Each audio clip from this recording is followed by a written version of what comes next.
이 프로그램은 방송통신위원회 방송통신발전기금을 지원받아 제작한 것입니다.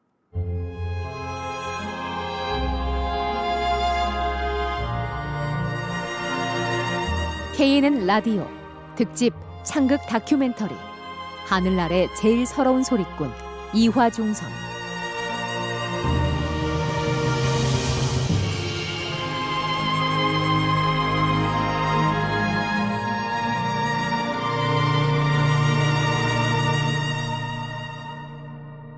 다섯 번째 마당 꽃처럼 치다. 예술가라는 것은 자기가 가지고 있는 것 중에서 가장 좋고 아름다운 것들을 전부 다른 사람을 위해서 다 내주는 사람이라는 거야. 자기 인생을 희생하면서. 그래서 예술가 훌륭하다고 하는 거다. 그러는 거예요. 그래서 저는 그렇게 생각합니다. 그러니까 이화중선도 그런 사람이에요.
서울 상경 후인 22살 이후부터 이화중선의 소리는 더욱 완성되어 가기 시작했다. 이 시기 이화중선은 협률사와 조선성악회에서 활발히 활동하며 대명창인 송만갑, 이동백 등으로부터 소리를 배웠다. 여러 스승을 거쳐 비교적 늦은 나이에 입문한 탓에 그녀의 소리는 당대 여느 소리꾼들과는 다른 독특한 특징을 보인다. 모건대학교 최혜진 교수입니다. 이화중선 이전의 소리는 가문 소리가 중요했어요. 이 5대 명창은 원래는 다 집안 소리를 하던 분들이에요. 송만갑도 송씨 가문의 소리를 했고, 이제 이분들이 이제 교통이 발달하고 또 명창들끼리 교류가 있어서 서울에서 모이게 되니까 다양한 명창 소리를 들을 수 있는 기회가 생긴 거죠. 그래서 옛날 그런 고리타분하고 집안에서 내려온 소리 말고 이제는 좀 신식 소리가 먹히는 거예요. 5대 명창 아래에서 이 5대 명창 소리를 골고루 배운 분들이 다양하게 소리를 가지게 된 그런 시기였다고 봅니다. 그래서 이화중선은 어떻게 보면 당대로서는 새로운 판소리의 물결을 타고 여러 선생님이 좋은 소리를 다 갖고 있었던 그런 뭐랄까 융합형 스타라고 볼 수 있고요. 그렇기 때문에 오히려 좋은 대목을 본인의 특장점으로 잘 살려서 했던 것 같아요. 이화중선은 법제에 얽매이지 않고 여러 소리를 조합하기도 하고 명창제의 소리를 각각 전수받기도 했다. 이러한 자유로운 소리 철학은 스승 송만갑을 계승한 것으로 보인다. 한국음반 아카이브 연구소 배연형 소장입니다. 1900년대 이후가 되면서부터 이제 근대식 극장이 서울에도 이제 세워지게 되죠. 협률사, 원각사 뭐 이런 극장들.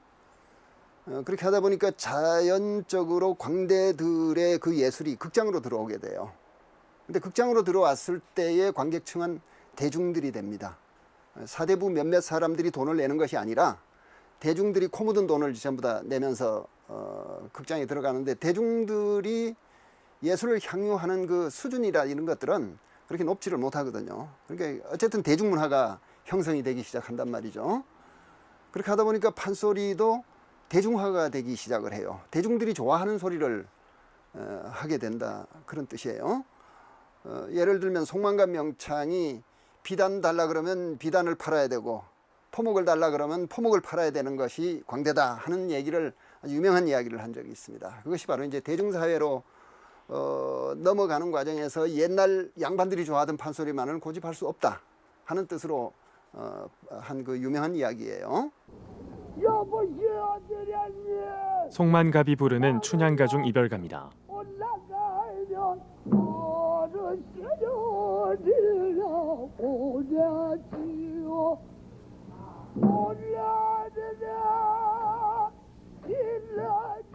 스승님, 어찌하면 제 소리로 사람들을 울고 웃게 만들 수가 있을까요? 소리로 사람들을 울고 웃게 만들겠다. 비단을 달라면 비단을 주고 포목을 달라면 포목을 주어라. 그것이 대중을 홀리는 진짜 소리꾼의 마음가짐인 것이요.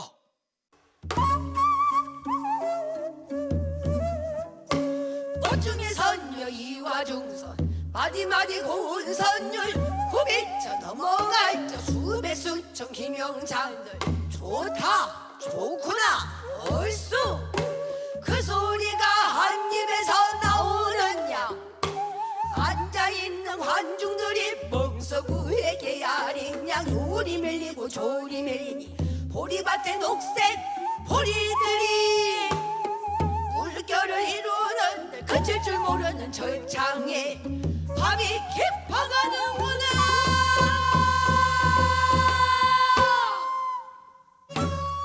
비장한 한편 아무리 어려운 대목이라도 인상 한번 찡그리지 않고 쉽게 내지르는 이화중선의 소리는 억눌린 감정을 시원하게 쏟아내는 카타르시스로 대중의 마음을 사로잡았다.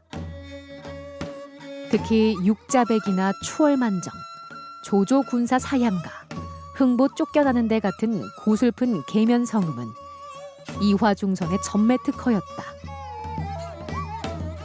일제강점기 대중들은 이화중선이 노래하는 옥중에 갇힌 춘향, 인당수로 끌려가는 심청, 쫓겨나는 흥보, 고향을 그리는 병사, 육자배기의 자탄을 들으며 나라를 잃고 서름당하는 자신들의 감정을 이입하고 위로받았다.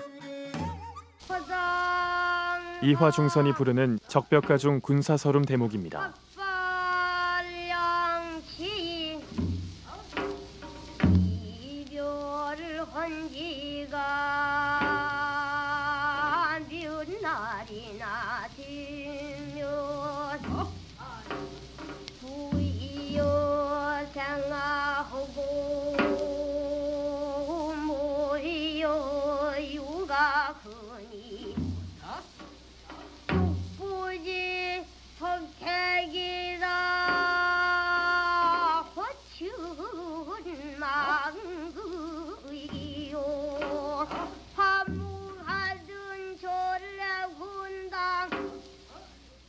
모건대학교 최혜진 교수입니다. 이화중선 소리는 굉장히 곱고 아름다운 소리였던 거예요.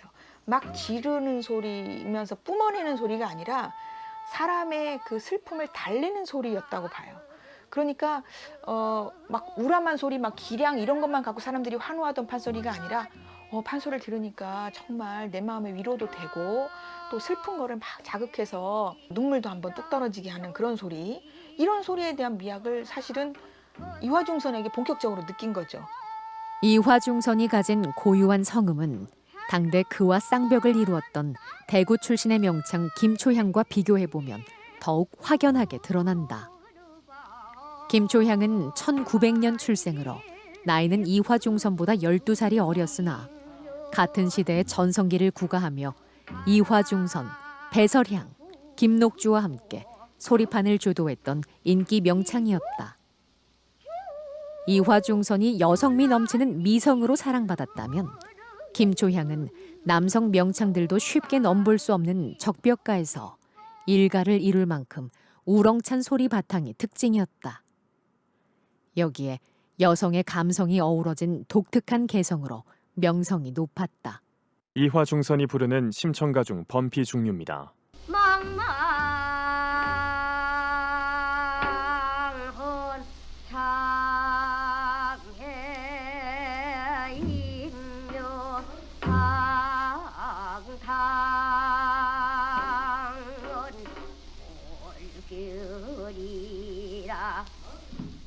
김초향이 부르는 심청가중 범피중류입니다.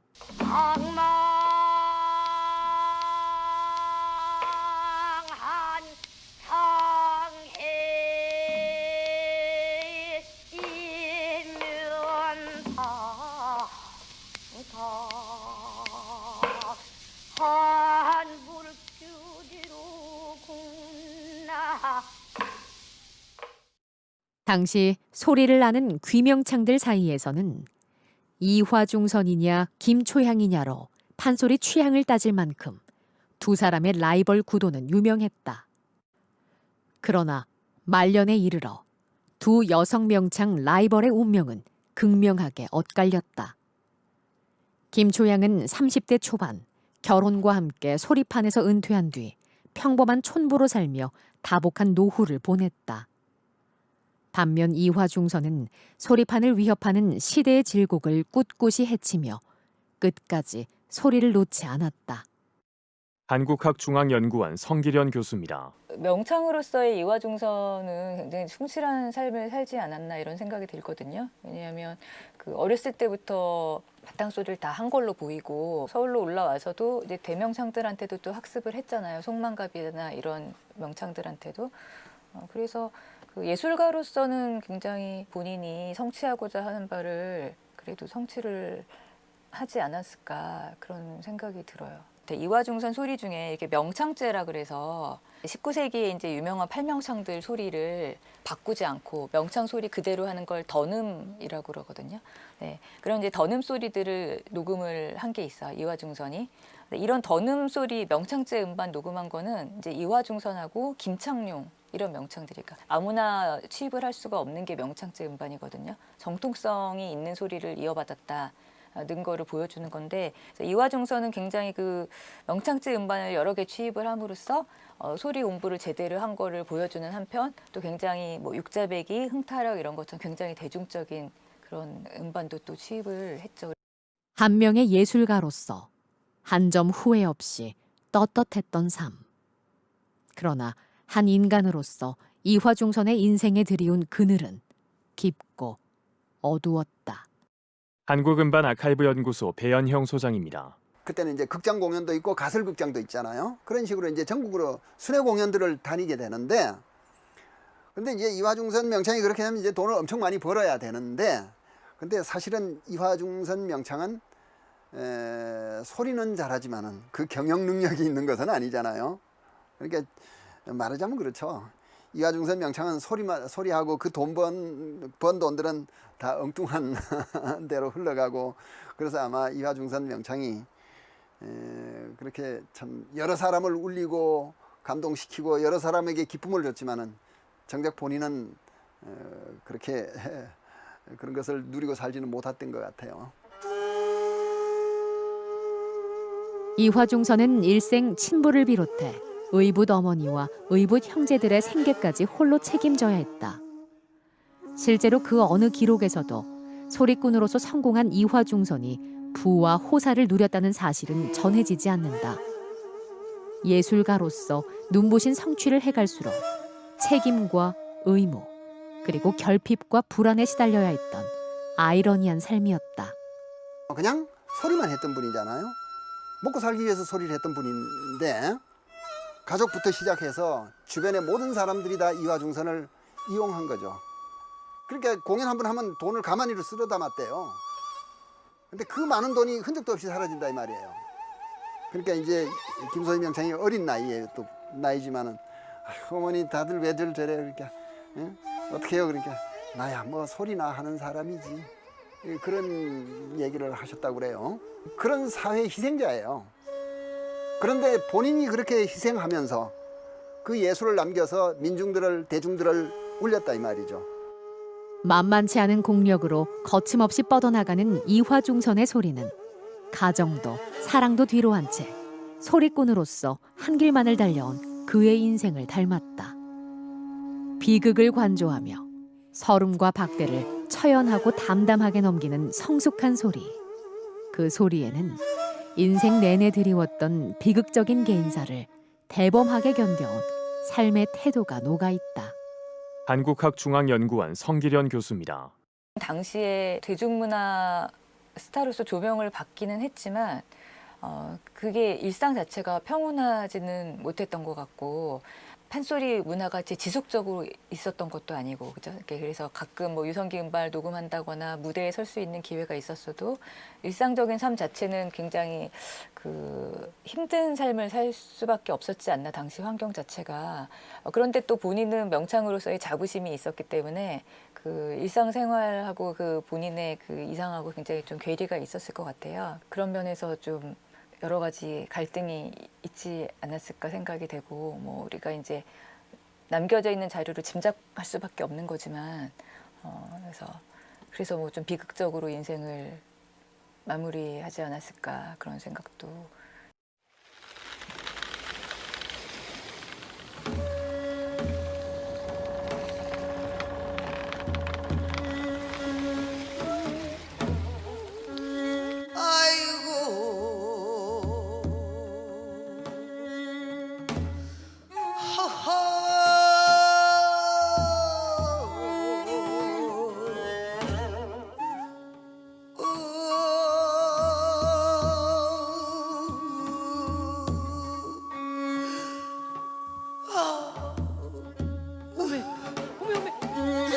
저 뱃머리에 이화중선 선생님 아니요? 참말로 위험하게 어째 저리 바다를 보고 넋을 잃고 있단가? 그러게. 자네 요새 사람들이 쑥쑥대는 거 들었지? 이화중선 선생이 영 예전 같지 않다고 말이오. 멍하게 있다가 갑자기 울고, 그러다가 막 웃고, 또 금방 벼락같이 성질을 부리고 말이시. 어찌했을까? 심신이 피폐해도 보통 피폐한 것이 아닌갑소. 아이고 선상님, 이화중선 선상님 위험하단께요. 이 짝으로 얼른 나오셔라. 너무나 외롭고 고독하구나. 평생 소리만을 보고 달려왔건만 남은 건 병든 몸과 불안한 앞날뿐. 먼저 간 이들이 그립구나. 장덕진 선생님, 이지삼 사장님, 그리고 내 동생 중선아. 나도 인자 당신들 따라갈라요.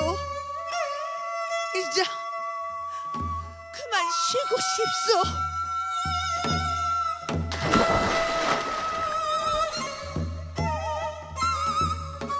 향년 46세. 짧고도 치열했던 삶이었다. 그는 1점 혈육도 단 한 명의 제자도 남기지 않았다. 이화중선은 홀로 꿋꿋이 소리의 길을 걸어온 것처럼 그렇게 호련히 소리를 떠나 전설이 되었다.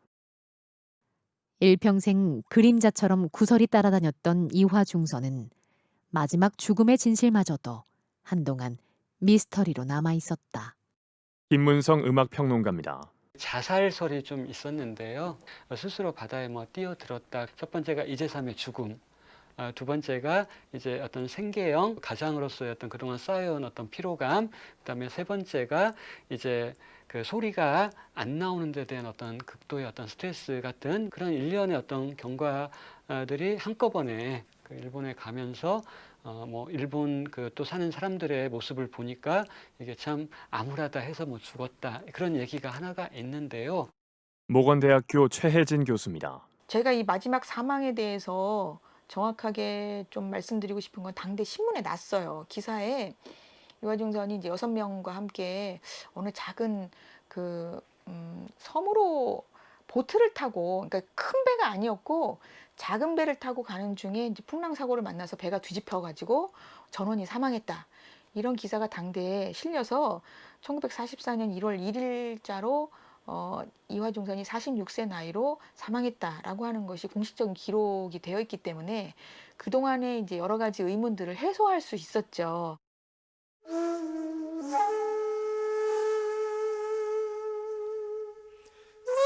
이승화의 시 이화중선의 마지막 노래 중에서 일본 땅의 통강이거나 군수 기지거나 깡마른 얼굴마다 움푹 들어간 눈들, 눈물 맺힌 눈들 앞에서 털썩 주저앉아 곡하듯 마음껏 울어보질 못했설랑 조조가 화용도로 달아나는 적벽가를 내 더는 못 부르겠다. 흥보와 흥보처가 박을 타는 흥보가를 내 더는 못 부르겠다. 강새처럼 피고름을 흘리며 죽을지언정 청이처럼 바다에 몸을 던질지언정.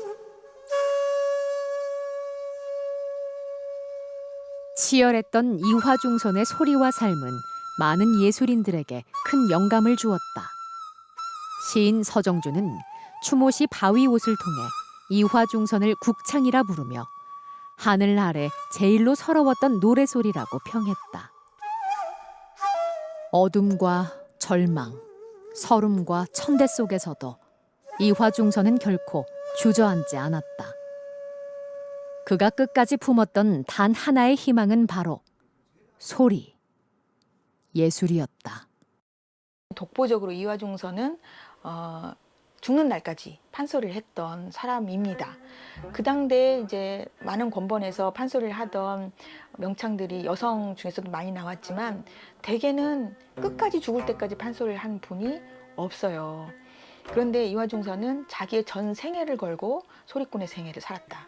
이화중선이라고 하는 명창은 일제시대에 태어나기를 천민 중에서도 천민, 그러면서도 더 어떤 가난했던 사람 같아요. 그래서 그런 사람들이 겪어야 될 여러 가지 어려움을 다 겪고 그 어려움 속에서도 자기가 가지고 있는 재능, 이것을 통해서 이름을 날리고 그리고 많은 사람들을 노래로 위로해준 그런 사람이죠. 우리 그렇게 기억해야 됩니다. 이화중선은요, 그동안 남성 중심의 어떤 판소리 역사가 전개되는 시기를 바꿔버린 판소리사에서의 대표적인 변혁의 여성이라고 평가할 수가 있습니다. 판소리가 여성들의 예술로서 확고하게 자리 잡는데 가장 중요한 선도적인 역할을 했던 분이고요. 이화중선의 인기가 없었더라면 판소리가 대중들이 듣고 즐기고 하는 예술로 자리 잡지 못하고 조선시대를 끝으로 사라졌을지도 몰라요.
이화중선 어린 역을 맡아가지고 이제 해봤는데요. 정말 소리의 길은 험난하고 이화중선 선생님의 일대기를 이렇게 보면서 정말 그 힘들고 가슴 아프고 여자로서 제대로의 된 삶을 살아보지 못하시면서 이 소리의 길을 묵묵하게 이렇게 그 열정 하나로 이렇게 걸어오신 그런 모습들을 보고 정말 본받아야 하고 존경해야 되고 정말 저도 선생님들처럼 올곧고 그런 소리를 해야겠다라는 생각을 많이 했습니다. 이화중선 선생님 그냥 이야기만 그냥 살짝 듣다가 직접 연기를 해보고 이분의 상황을 같이 공감을 하면서 아, 소리꾼의 길이 그렇게 쉽지는 않구나. 참 험난한 길을 걸어오셨구나.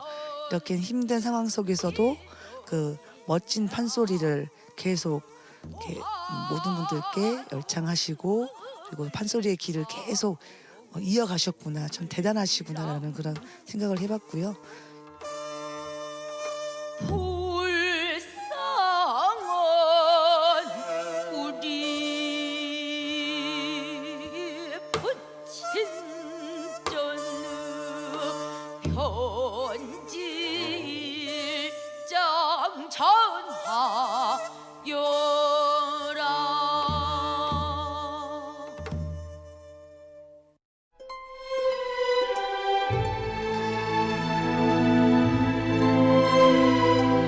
법제를 넘나드는 자유로운 영혼, 대중의 심중을 꿰뚫었던 영리한 광대, 식민지 백성의 서름을 위로한 천상의 소리꾼 이화중선, 하늘 아래 제일로 서러웠던 소리꾼 이화중선의 치열한 투쟁과 예술적 성취, 그리고 시대의 아픔을 어루만진 아름다운 소리는 우리가 기억해야 할 눈부신 유산으로 남아있다.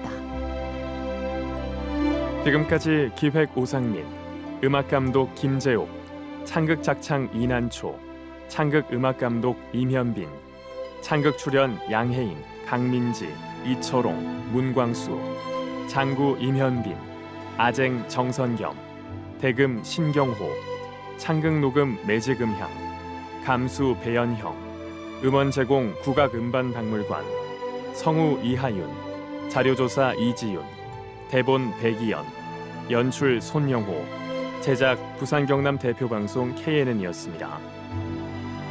이 프로그램은 방송통신위원회 방송통신발전기금을 지원받아 제작한 것입니다.